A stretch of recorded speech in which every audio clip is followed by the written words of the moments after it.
Бұл кітап қазақтың атбегілік өнер деп аталады. Авторы Бекен Қайратұлы. Бұл кітапты маған анам сыйға тартты.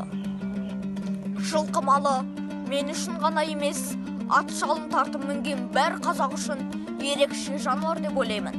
Шіркін, алғашқы қардан соң жарамды деген атыма тоқым салып, шеле жортып аңға шыққан қандай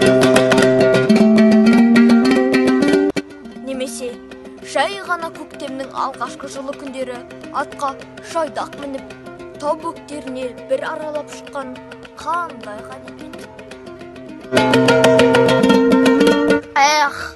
Қалаған уақытта атқа міну біз сияқты қала балалары үшін ұзақ күттіретін қуаныш.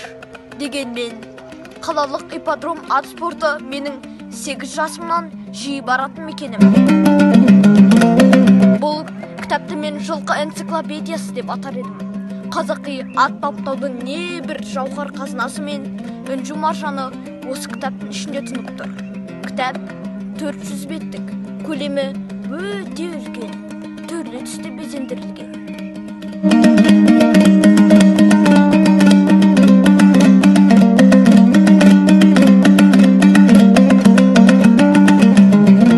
Жылқыға, ат баптау өнеріне, жалпы қазақ мал шаруашылығына қызығатын барлық жандарға осы қазынаны оқуға кеңес беремін.